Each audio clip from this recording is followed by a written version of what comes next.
तो चलिए स्टार्ट करेंगे सबसे पहले निफ्टी के साथ। तो निफ्टी की अगर हम लोग बात करें, आज के दिन कितना गिरा, 0.5% की गिरावट देखने को यहाँ पे मिली है। ठीक है, आखिरी क्षण के ऊपर जो लास्ट आधा घंटा था वहाँ पे अच्छी खासी रिकवरी देखने को मिली, इसीलिए हम लोग कह सकते हैं कि ऑलमोस्ट 1% के आसपास की गिरावट देखने को मिल रही थी। वो नेट गिरावट केवल 0.5% के आसपास ही देखने को मिली है। 100 पॉइंट की गिरावट देखने को मिली जब से बाजार स्टार्ट हुआ था। गैप अप अच्छी शुरुआत हुई थी, बट उसके बाद लगातार lower low lower low lower low break ही होते हुए देखने को यहाँ पे मिल रहा था।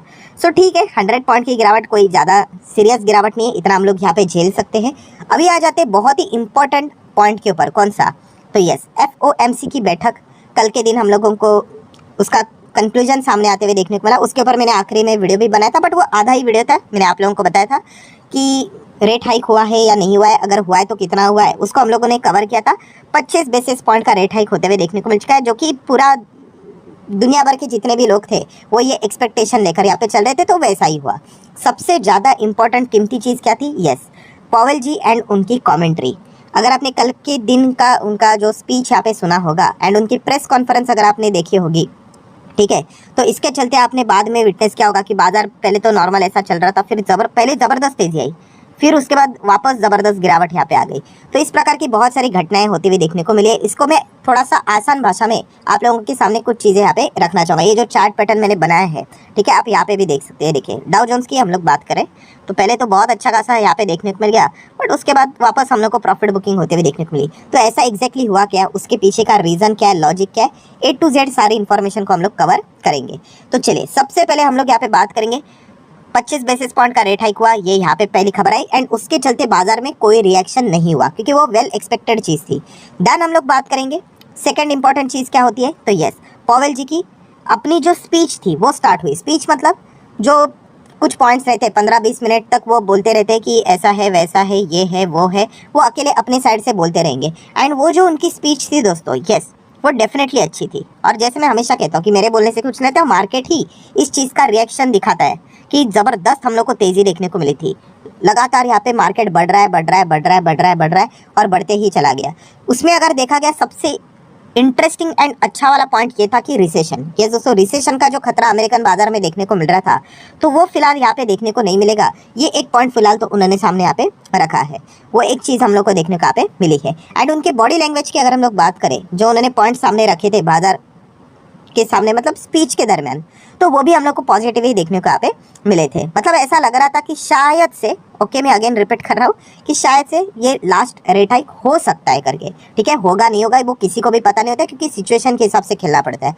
सो उनकी जो स्पीच थी दोस्तों, उसमें हम लोग ये तो कह सकते हैं कि कोई ज़्यादा नेगेटिव फैक्टर देखने को नहीं मिले। मतलब लास्ट टाइम की स्पीच आपको याद होगी तो उन्होंने सीधा ही बोल दिया था कि आने वाले समय में जो बैठक रहेगी हम लोग लगभग 2 रेट हाइक कर सकते हैं करके। ठीक है, तो रेट कट के तो सपने छोड़ ही दो करके। ये लास्ट वक्त की बैठक में हुआ था, उनके FOMC के आउटकम में हुआ था एंड मार्केट की क्या हालत हुई थी हर किसी को पता है। सो ऐसा कुछ देखने को ही नहीं मिला, तो ये एक पॉजिटिव साइन देखने को मिला। इसी के चलते पहला हाफ में हम लोगों को एक अच्छी खासी तेजी देखने को मिली।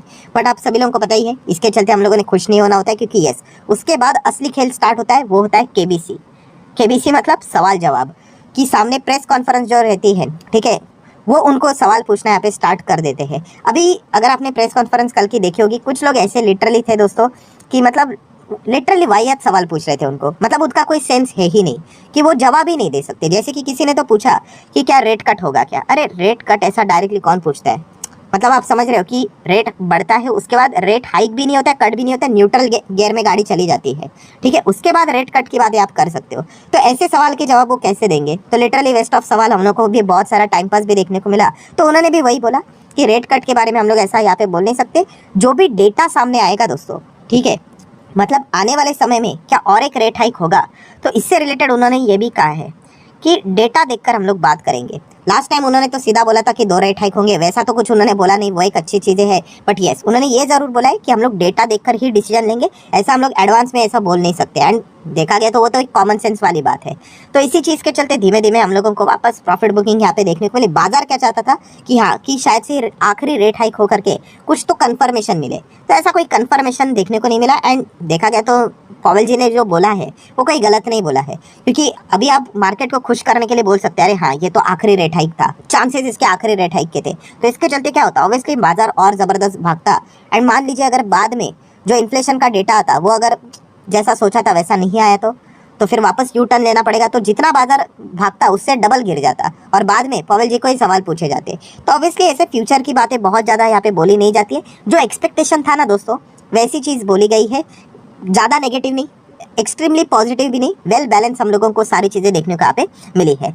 सो डेफिनेटली हम लोग कह सकते हैं अभी इसके बाद की जो एफएमसी की बैठक रहेगी वो 19-20 सितंबर को यहाँ पे शेड्यूल की जा चुकी है। अभी क्या चल रहा है, जुलाई ऑलमोस्ट अभी खत्म होने को आ गया, उसके बाद अगस्त रहेगा और उसके बाद पहले मतलब सितंबर भी रहेगा। तो अगस्त एंड सितंबर मतलब 2 महीना हम लोग को देखने को मिलने वाला है। एंड 2 महीने में हम लोगों को क्या देखने को मिलेगा, यस, यूएस का सीपीआई का डेटा, महंगाई का डेटा। क्योंकि पॉवेल जी की भी अगर हम लोग बात करें, वो भी अल्टीमेटली करेंगे क्या, वो इस डेटा को देखकर ही तो डिसीजन लेंगे। ठीक है, तो इसी चीज़ को हम लोगों ने देखना है। अभी तक के अगर हम लोग डेटा की बात करें तो आप देख सकते हैं महंगाई बहुत ही रैपिडली 9%, बाद में 7%, फिर 6%, 5, फिर 4, फिर 3 तक आती हुई देखने को मिली है। बट ऑब्वियसली आगे की जर्नी दोस्तों इतनी सिंपल होने वाली नहीं है, क्योंकि जो पहले का जो बेस था वो बहुत ही हायर लेवल का था। तो उससे कंपेयर करेंगे तो ऑटोमेटिकली ये चीज़ें मैनेजेबल हो जाती है। अभी 3% से जो उनका टारगेट है, टारगेट क्या है पता है, 2%। तो वहाँ तक जाने के लिए दोस्तों टाइम लगेगा। हमें ऐसा लगता है कि अरे 5 का 4 हो गया, 4 का 3, आने वाले समय में 2 ऐसा ही हो जाएगा। नहीं, अभी इसका बेस बहुत लो हो चुका है, इसको टैकल करना बहुत ज़्यादा मुश्किल यहाँ पे होने वाला है। ठीक है, एंड यही एक पॉइंट था दोस्तों जिसके चलते हम बोल सकते हैं कि थोड़ा सा जो तेज़ी बनी थी वो वापस रिवर्स गियर में चली गई। मतलब कि उनको पूछा गया कि जो 2% का टारगेट है वो कब तक अचीव होगा। उन्होंने लिटरली कहा है कि इसके लिए उनको 2 साल भी लग सकते हैं। यस, तो ऐसा इतना ज़्यादा टाइम क्यों, क्योंकि जैसे मैंने बोला ना कि पहले का बेस बहुत ज़्यादा हम लोगों को देखने को मिलता था। तो उस हिसाब से आप उसको लोअर लेवल पे यहाँ पे देख सकते हो। अभी इसको मुझे थोड़ा सा अगर आपको आसान भाषा में समझाना है तो क्रिकेट का ही एग्जाम्पल बेस्ट रहेगा। मान लीजिए अगर किसी ने 10 रन स्कोर किए हैं, ठीक है, एंड 10 रन के बाद अगर उसको स्कोर करना है तो नेक्स्ट मैच में मान लीजिए उसने 20 रन स्कोर किए, तो आप बोलेंगे अरे अच्छा इंप्रूवमेंट है, 10 के बदले 20 तो मारा है। बट मान लीजिए किसी ने सेंचुरी लगा दी, ठीक है, तो 100 के ऊपर जाना नेक्स्ट इसमें खुद को ही बीट करना मुश्किल रहता है। तो यही चीज़ रहती है दोस्तों कि पहले जो बेस था वो हम लोग को लो देखने को मिलता था, अभी जो बेस है वो बहुत ही ज़्यादा अभी हम लोग को कठिन होते हुए देखने को यहाँ पे मिल चुका है। बट कोई बात नहीं, आने वाले समय में हम लोगों को अल्टीमेटली क्या करना है, सीपीआई का जो डेटा रहेगा उसी के ऊपर फोकस रखना है। ठीक है, पॉवेल जी भी चाहते ही होंगे कि ये जल्द से जल्द नीचे आ जाए। अगर वो नीचे आ गया तो ऑब्वियसली वो पहले गाड़ी को न्यूट्रल गियर में लेके जाएंगे। गाड़ी को न्यूट्रल गियर में मतलब ना तो रेट हाइक होगा ना तो रेट कट होगा, जैसे हमारे बाजार में चल रहा है आरबीआई का।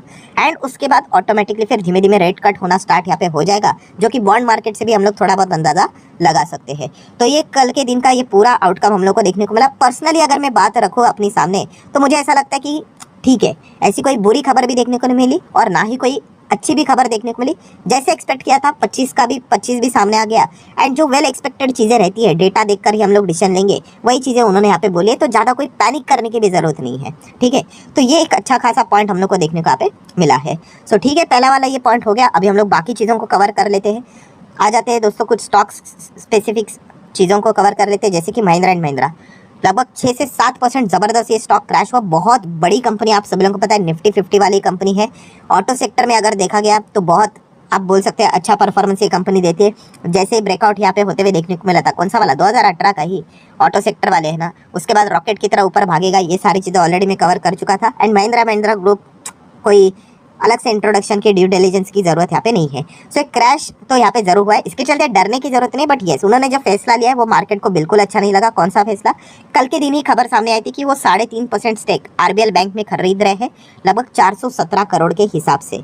सो आरबीएल बैंक अब मतलब देखा गया तो ठीक है, मतलब इतना कुछ खास पावरफुल बैंक देखने को यहाँ पे नहीं मिलता है। और बात यही तक नहीं रुकी, उन्होंने ये तक कह दिया है कि हम लोग आने वाले समय में प्लान कर रहे कि 10% तक ये स्टेक आरबीएल बैंक में यहाँ पे लेकर बढ़ाने वाले हैं। तो ये चीज़ें जो बोली तो बाजार को ये चीज़ें बिल्कुल भी अच्छी नहीं लगी। इसी चीज़ के चलते हम लोग को गिरावट देखने को मिली है। सो आरबीएल बैंक की अगर हम लोग बात करें, आप इसका ओवरऑल परफॉर्मेंस देखेंगे 5 साल में 60% यहाँ पे डाउन है। बीच में 2 बार नोज डाइव देखने को मिले थे। प्लस आरबीआई की भी बीच में एंट्री हुई थी नॉमिनी से रिलेटेड कि कुछ गड़बड़ तो नहीं है करके, बट बाद में वो विड्रॉ हो गया। तो इस चीज़ के चलते हुए जो प्रेशर था वो यहाँ पे हट चुका है। एंड आरबीएल बैंक वाले के लिए एक अच्छी खबर है कि चलिए एक बड़ा ग्रुप आपके कंपनी में यहाँ पे पैसा लगा रहा है, तो आप कुछ उम्मीद के साथ यहाँ पे चाहो तो चीज़ों को कंटिन्यू कर सकते हो कि रिकवर करे करके। ठीक है, तो ये खबर के चलते एमएनएम आज हम लोग को क्रैश होते हुए देखने को मिला था। देन हम लोग बात करेंगे TTML के चलते 3% की गिरावट देखने को यहाँ पे मिली है। कंपनी के नंबर ड्यूरिंग द मार्केट आए हैं, जैसे एक्सपेक्ट किया गया था वैसे ही आए कि कंपनी के क्वार्टरली रिजल्ट अगर आप चेक करोगे बहुत ही जबरदस्त प्रॉफिट कंपनी ने दिखाया है। यस, मैं वापस रिपीट कर रहा हूँ, बहुत ही जबरदस्त प्रॉफिट, 125 करोड़ का प्रॉफिट दिखाया है। मार्जिन भी कंपनी के अफलातून है।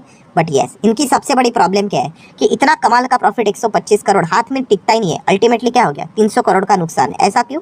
यस, कंपनी ने इतना कर्जा लिया है कि 394 करोड़ उनको क्या करना पड़ता है, इंटरेस्ट पे करना पड़ता है। मतलब कमाते हैं 125 और गवाते हैं 394।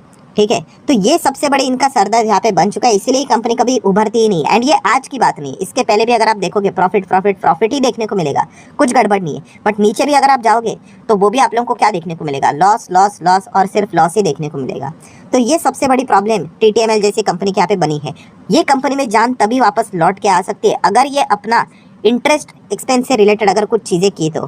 ठीक है, मतलब उनको अगर करना ही है इससे रिलेटेड सॉल्यूशन तो अपने डेप्ट को इक्विटी में कन्वर्ट कर दो। बीच में उन्होंने ऐसा प्लान लाने की कोशिश भी की थी। उन्होंने बोला था कि 40 रुपये के आसपास हम लोग इक्विटी देने के लिए यहाँ पे तैयार है। इक्विटी मतलब शेयर प्राइस के हिसाब से। एंड तभी स्टॉक बहुत ऊपर चल रहा था, इसलिए तो वो स्टॉक इतना टॉप लेवल से बाद में वापस नीचे आ गया करके। ठीक है, अभी देखा गया तो ये 40 के हिसाब से देखा गया तो अभी 80 पे चल रहा है। अभी देख लेते हैं मैनेजमेंट क्या करता है करके। अब तो हम लोग यहाँ पे कई सालों से इंतजार कर रहे हैं, तो ऑपरेटर यहाँ पे प्लस माइनस यहाँ पे करते रहते हैं। नेक्स्ट बात करेंगे IEX। यस, इनके भी नंबर ड्यूरिंग द मार्केट देखने को मिले हैं। नंबर की बात करें ठीक रहे, ओके ओके टाइप के रहे हैं, नॉर्मल परफॉर्मेंस यहाँ पे रहे, बट फिर भी 3% की गिरावट हम लोग को देखने को यहाँ पे मिल चुकी है। ठीक है, तो नंबर्स तो ठीक ही रहे, बट यस एक इंपॉर्टेंट न्यूज़ सामने आते हुए देखने को मिल रहा है। ऑब्वियसली वो वाली न्यूज़ नहीं है जिसका हम लोग इंतजार करें, बट यस उसी से रिलेटेड एक पॉइंट देखने को मिल रहा है। CERC की अगर हम लोग बात करें, ठीक है, उन्होंने HPX कौन है, IEX का ही कॉम्पिटिटर है, तो उनको अलाउ कर दिया है किस चीज़ से रिलेटेड, हाई प्राइस कॉन्ट्रैक्ट से रिलेटेड जो चीज़ें रहते हैं। 3 सेगमेंट्स हम लोग को देखने को मिल रहे हैं, तो इसके लिए उनको हरी झंडी यहाँ पे दे दी है। इसमें भी हम लोग को IEX काम करते हुए देखने को यहाँ पे मिल रहा था, तो HPX की भी इसमें हम लोग को अच्छी खासी एंट्री होते हुए देखने को मिल रही है। तो IEX के लिए ये भी एक हम लोग को नेगेटिव पॉइंट देखने को यहाँ पे मिल रहा है। एंड अभी वो फाइनल चीज़ की अगर हम लोग बात करें, वो तो अभी तक सामने यहाँ पे आई नहीं है। अगर वो सामने आ गई तो IEX के शेयर में हम लोग को शायद से और भी गिरावट देखने को यहाँ पे मिल सकती है। नंबर्स की भी बात करें तो इतने कुछ खास नहीं, ओके ओके टाइप का ही परफॉर्मेंस देखने को मिला है। एंड आखिरी स्टॉक की अगर हम लोग बात करें तो वो है RVNL। एक्सपेक्टेड था कि यहाँ पे बड़ी गिरावट होगी। डिस्काउंट की बात करें तो कितना था, 11% का डिस्काउंट था। प्राइस की अगर हम लोग बात करें 119 का OFS का फ्लोर प्राइस यहाँ पे डिसाइड किया जा चुका है। ऑलरेडी मैं कल के दिन इसके रिलेटेड पूरा डिटेल में वीडियो बना चुका था। सो 11% का डिस्काउंट, तो ऑब्वियसली पूरा 11% तक स्टॉक तो गिरता है नहीं। ठीक है, लोग ओपन मार्केट से ही खरीद लेंगे, बट ठीक ठाक गिरावट देखने को मिल जाती है। तो हम लोग कह सकते हैं 6-7% की गिरावट देखने को मिले। 8 भी होती, 9 भी होती तो भी आपको डरने की जरूरत नहीं, क्योंकि कंपनी फैंटास्टिक है। अगर आपके पास है तो इस चक्कर में बेचने की जरूरत नहीं, इतना तो मैं आप लोगों को कहना चाहूँगा। कोई रिकमेंडेशन तो नहीं है, बट येस ये बेसिक पॉइंट होते हैं जो कि आपको पता है यहाँ पे होने चाहिए। कंपनी फैंटास्टिक है, लॉन्ग टर्म में होल्ड करोगे तो आपको अच्छे खासे रिटर्न यहाँ पे जरूर मिल जाएंगे।